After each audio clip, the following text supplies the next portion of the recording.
I don't know about you, but one of the many reasons many play video games is to escape the complicated stupidity of the real world. To find something that gets you away from work or school or other shit in the day that just makes you want to sleep or go to bed.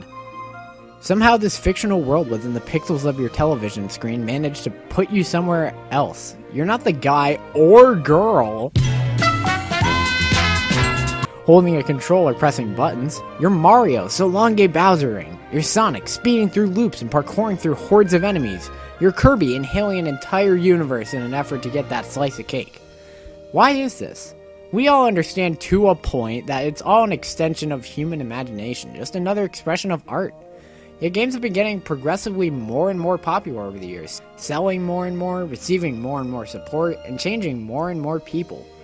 Games are just about the only medium or art that allows control over it, and as a result, there are many aspects of a game that need to immerse the player into the game to keep you coming back. Prepare to hear the word immerse 9,000 more times in this video. Immersion is that feeling where the game or the world inside it ceases to be fake in the mind of the player. You feel like you're inside this environment, in other words, or you're just absorbed by the game. So today, we'll talk about how practically all the aspects of a game can put your brain into this fictional world. And we'll be focusing on the 3D Zelda games, as they're very popular examples. They've seemed to reach a wide variety of balancing narrative and gameplay, and hell, I just feel like talking about Zelda again. So, we have 4 categories: story and characters, controls and gameplay, world design, and of course, atmosphere. All 4 of these are actively working towards one goal: making the world feel alive and making the events of the game seem like they take place in an environment that very well could exist, within the context of the universe, obviously. We'll be exploring both good and bad examples of these aspects throughout these 6 games. Let's begin with story and characters. These are lumped into one category because they're both affected by the other very heavily, and also less work for me, yay. If a game can share a narrative that engages you, leaving you wondering what's going to happen next, making you fall in love with characters and their actions, that in itself can make a story more effective by self-insertion. You don't necessarily just see Link saving the world, you are saving the world. You're the one playing, this all happened because of you. And watching the conclusion of the story can make watching the credits all the more satisfying. Let's get the obvious good boy out of the way. Majora's Mask is a wonderful example of both of these. To begin, everyone's going to die in 3 days. 72 hours, these lovable characters are going to die in a global scale apocalypse. I consider the stakes raised. As if that alone doesn't stress you out trying to get everything done, you have the characters who are consciously affected by the story at all times. In some stories, it can really pull you out of the game when characters are consistently not affected by events occurring in an area on a dialogue level. It makes the world feel less alive and more like a level in a video game. And if there's anything I want this video to teach you, that is the wrong way to immerse the player. Take Ocarina of Time. This does not happen often at all, but a notable bad example is when Zelda flees from Castletown. The princess of this densely populated town is fleeing from the threat of Ganon, who betrayed and cheated the king of Hyrule Castle in an attempt to reach world dominance. You are affected by a cutscene in which Link is flung backwards and intimidated by Ganon, but have you ever noticed that nobody else really seems to notice outside of this one guard? The music continues to play and everyone else continues to go about their business. The shopkeepers, the townsfolk, everybody. It really sticks out in the wrong way. But even then, it's heavily juxtaposed when you travel forward 7 years in the future to see this. What the fuck? So I guess I had to cherry pick you, Ocarina of Time, but you still got a lot of good in that regard, so don't feel so bad. Back to Majora's Mask, characters are aware that they're in danger. Characters reaching every region notice how close the moon's getting. Clocktown is having a political epidemic regarding what the hell the people of Clocktown should do. And a positively wonderful example is the Anju Cafe side quest. Cafe, whatever. After the immensely satisfying side quest of getting 2 lovers separated by terrible fate to get together and reconcile and hug, not only is it adorable, but they both openly accept that they will die to the moon, but as long as they're together, they are happy. This is what makes you feel like this is a living, breathing place. All the listed examples feel like something that would occur if this were to happen in our very world, and it is wonderful for it. Skyward Sword is a notable example too, for good and bad reasons. One of the most well-told Zelda stories for sure, with wonderful characters like Groose, Zelda, Girahim, Demise, Mayor Gabora, and Fi. Yeah, that's right, I went there. This heavy inclusion of the story all comes at a deadly cost of pacing in the game, which can pull you out of the game hard. The intro, for example, it takes so long to set up Link's relationship with Zelda, Groose, Mayor Gabora, so that when Zelda's thrusted into the surface world, you're given the catalyst, or the inciting incident, which, for those who don't know, in a narrative, is a point that hooks the player, reader, or viewer to make it so you're invested enough in the story and characters to continue playing, reading, watching, etc. to save Zelda. So if the game failed to make you care about any of these characters in the opening couple hours, you likely put the game down after such a piss-poor and slow first impression. Also, Twilight Princess's intro is on the same level, but we don't have 90 hours. I would say that pacing issues at the hands of the story stop there, but that's a whole other can of worms. And I know I am talking down on both of these, but one, I really like Skyward Sword and I love Twilight Princess, believe it or not. And two, Skyward Sword's story is very well crafted, but the game makes it too easy to get pulled out of the game when Fi shows up and goes, "Master, you know that bit of dialogue you just read? Would you like to hear it again? There's also a 65% chance you've started complaining upon noticing I have interrupted your progress once again." So we've gone over good and less good examples. Most Zelda stories are at least competent and cohesive, but if story isn't what you're looking for in games, there's still a lot more to it. Take, for example, the gameplay, the main meat of the video game, as well as the controls of that gameplay. We're going to be taking a hefty look at Skyward Sword, as you'd expect, Breath of the Wild, and Twilight Princess. When a game can make it fun to simply fight or perform actions readily available, like in Mario Odyssey or Super Mario 64, that's going to keep you busy for hours. But when the main method of control hardly works, you'll be busy for hours trying to perform what the game wants you to believe is a simple action. Skyward Sword gets a fair rift of both, unfortunately. Let's get on the same page here. The controls absolutely do not work 100% of the time. That's just fact, they don't. It's not realistic to expect that they would. How much it messes up varies a lot from person to person, but regardless, it is a flawed system. When they work, the controls put you in the shoes of Link very, very quickly. You're swinging your remote one-to-one with Link. You feel very closely related with the character on screen. When you pull off the right move, it can make you feel like a badass. Now, if the controls messed up, you're going to be booted out of that immersion almost instantly. Wondering if your remote is working properly, making you question the quality of the game, and making you think it's the 90th time your controls have messed up. It generally reaches both extremes fairly often sometimes. So you're going to have to be in the higher percentage of functioning Wiimote group if the combat felt more immersive and intuitive for you a majority of the time. But other Zeldas also show us we really don't need motion controls to immerse us in combat when you have a lot of options to take on each enemy. In Twilight Princess and Breath of the Wild. Aside from your Magnesis ability, no combat really needs to be done with motion controls in Breath of the Wild. The immersion doesn't necessarily have to come from the motions you're making in real life, you can just make a fun game, and in a lot of cases it works a lot more consistently. Not to mention Breath of the Wild's amazing amount of combat choices. You have all your runes, you have your various weapons, your champion abilities, and even the environment sometimes. You can pick up metal objects and swipe enemies with them. This is just interesting and in-depth, and it doesn't need a motion-based peripheral to be interesting or well-developed. This intrigue is what drives the player to experiment and just have fun fighting enemies. Twilight Princess is a less open example of complex combat. Sure, you don't have the amount of options as in Breath of the Wild, but you still have a lot of combat options on foot, on horse, underwater, long range. It's just a lot of options to play around with as well. And it's fun to fight dudes in both of these games.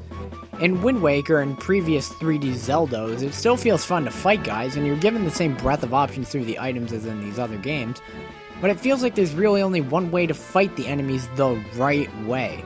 Either reaction command or guard and hit. In Twilight Princess and Breath of the Wild, there's so many options to go about any given battle that messing around with the system is fun. But it also makes it so that games can't work around all of these options to be consistently difficult without adding any artificial difficulty. Anyways, before this transforms into a Zelda series review, let's just simplify it by saying options and depth are fun to play around with, and dare I say help immerse the player with options. Let's move on to world design. Worlds in games are fun to explore. Digital sandboxes open to any possibility thanks to the fact that games are art. but depending on the game, there's a balance that needs to be met in a lot of overworlds in any area to be considered good.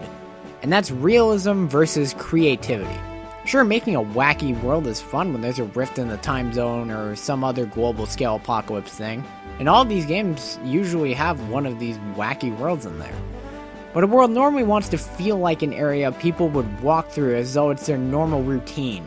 But you want it to stick out and have some memorable locales that players could draw a map of the area from memory. This really could be said about any aspect of video games, but we're honing in on the world specifically. I feel an ideal Zelda world is an area you can travel through easily or quickly enough, but has content found within it to reward the curious mind. Here are some bad examples that I'm sure people will be mad at me for. Hyrule Field and the Great Sea. Hyrule Field is just awful. I've said it before, I will say it again. It is bland, it's just a wide open, vast space with nothing to do in it. Wow, trees and grass and some enemies that come out at night. Lots of content, huh? Visually uninteresting and mind-numbing as all hell to slowly walk through. At least fast travel exists, and it cuts down on the time you spend in this bore of a main hub. And if anything, I guess you get some downtime during your travel so you can relax for a bit. The Great Sea is the one that I really don't think people will like me talking so badly about. The appeal of the ocean is obvious. You're a pirate, sailing the seas, digging up sunken treasure, killing enemies. It's just a fun concept, but when so much of sailing is staring at an open sea with some enemies, sure, it feels real alright, but it's too real. Again, there's a lot of downtime here, which can be good in an action-based game like Zelda, but it's so real to the point that sailing around aimlessly looking for things doesn't really feel that exciting. It feels boring. Especially when most treasure chests you stumble upon is just a handful of rupees, which the game showers you with already.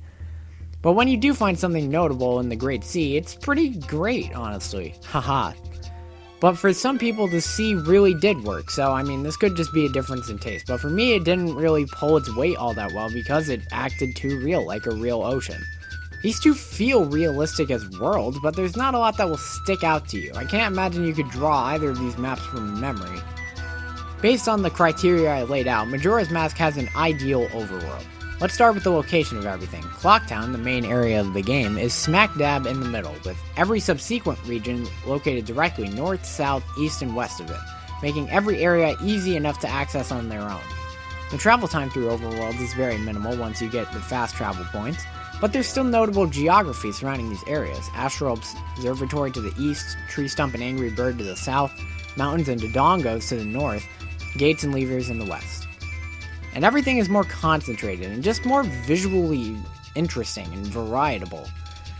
This is an overworld done right, or at least in the sense of balance. There are plenty of side quests and goodies in the world, it's visually varied and memorable, and travel time is minimal once you find faster movement options like the Bunny Hood, Epona, or the Goron.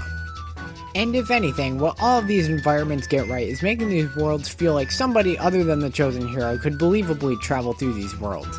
Breath of the Wild makes it a point to have salesmen, travelers, and actual geography in its overworld, and it's absolutely amazing for an open world overworld. It's kind of like comparing apples and oranges in this case, but Breath of the Wild fills its overworld with so much content that it takes a long-ass time before you get bored looking for shrines or Koroks. And it is by far the most open-ended and lifelike world we've ever seen in a Zelda game. Speaking of lifelike, that leads me into my final point. Atmosphere. The strongest thing the 3D Zelda games have over the 2D games. Ocarina of Time immediately took the time to flex on A Link to the Past in its opening 10 minutes. You walk into this ancient tree tasked with proving yourself capable of being the hero that Hyrule needs and deserves. You walk in, dead silent. The camera pans down from the top of the tree and down to you, with ominous echoing sounds playing in the background. You understand that this is a sacred place that has not been touched in decades, covered in cobwebs and littered with spiders and plants. This is how you establish atmosphere in a video game. And that was in the ancient days of the Nintendo 64. 3D was just invented. As we jump to the GameCube, Wii U, and Switch, these environments just pop to life like a pop-up book. Each environment in so many of these games are paired with perfect visual design and music that it's impossible to walk through these areas like these, not humming the music or just sitting there and watching over the world from a vantage point, just taking it all in.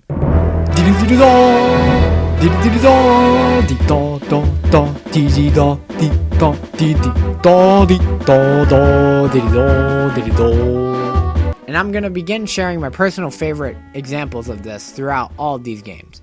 Number 1, Snow Peak in Twilight Princess. You climb up this great big mountain in search of a beast, and in the dead of night you find yourself alone, fighting wolves and bats.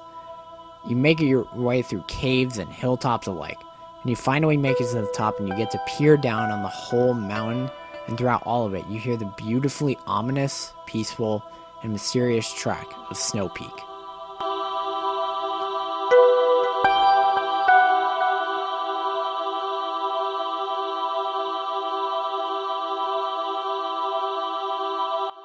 I think this is when it clicked for me that this was one of my favorite video games, like, ever. Number 2, Gerudo Valley. A vast and open sand dune with admittedly not much going on visually, but the way you get through it and this absolute banger of a track invigorates you through every step.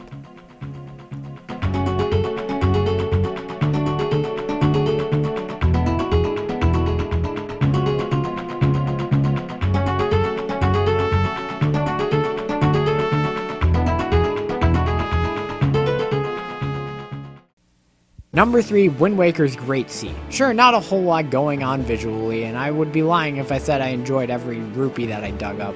But I would be lying also if I said I didn't get pumped up every time I pulled a sail out and prepared to ride the waves. Although I prefer Twilight Princess's overworld theme personally. Sue me.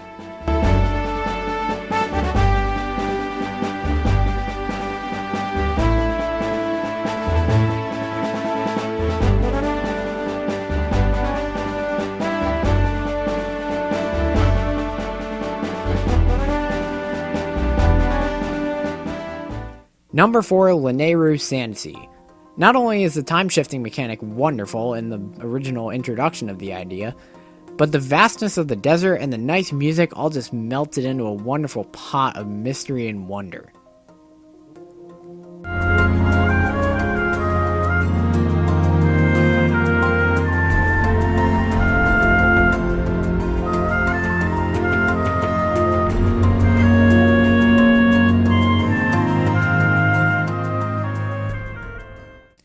And number 5, anytime using the Song of Healing. You lay these poor souls to rest at last, and you obtain a part of their souls to march on and avenge them for the wrongs done to them in their living forms. All the while, this masterpiece plays while you view some of the last events that these characters ever lived to see, or to see a poor, scared little girl reunite with her now normal father.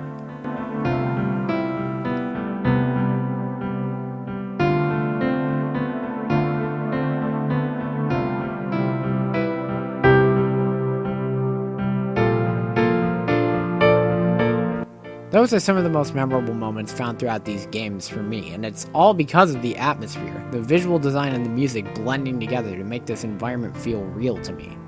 And if you put on any of those tracks and plenty of other ones, I could probably tell you what game and area that track belonged to and what it reminds me of. And I have a pretty shit memory, all things considered, and if the tracks can put me there that quickly, I would say the atmosphere in these games are some of the best I've seen in any game if they can put you there that fast. This is where we get to Breath of the Wild's main downfall. Breath of the Wild is unfortunately lacking very much so in the soundtrack department. It handles the silence very well, and I appreciate what it does with very little. But it's hard to go through so much of Hyrule and feel like something's missing, which I guess is what the game's aiming for, but it makes the locales of specific areas a lot harder to appreciate when radio silence with occasional piano keys is all you hear for hours at a time.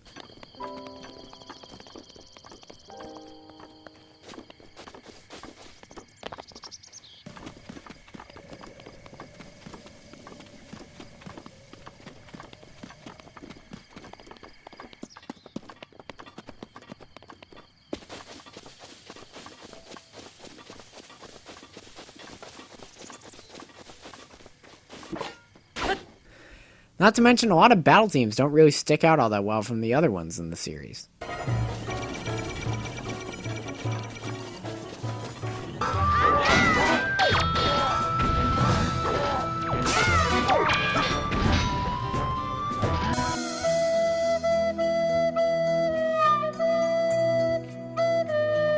but I would be lying if I said I didn't spend tens of hours just walking through Hyrule and its radio silence. So, we've done it. The way these masterpieces pull off some of these aspects of immersion. The many ways each of these games pull off their wonderful worlds to pull us in so fast that time melts. These games are wonderful case studies, and they shouldn't be revered solely for their amazing, unique Zelda energy, but also for crafting unbelievably great stories and worlds that we just can't get enough of. I've been Troy the Ninja Toad, and I hope you all have a wonderful rest of your day or evening, and I will see you on the next one.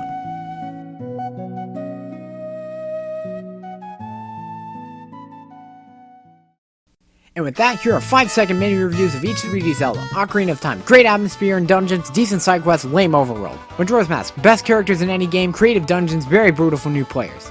Wind Waker, best art style of any Zelda, great character designs, Triforce hunting his ass, and great to see his math near the first 2/3. Twilight Princess, amazing atmosphere, favorite dungeons and combat system, wolf gimmick is underdeveloped and the intro is long. Skyward Sword, best story, great characters, fun gimmicks, worst pacing of any Zelda by a country mile, and repetitious boss fights. Breath of the Wild, best exploration and core gameplay, weakest OST, and not many great story or characters.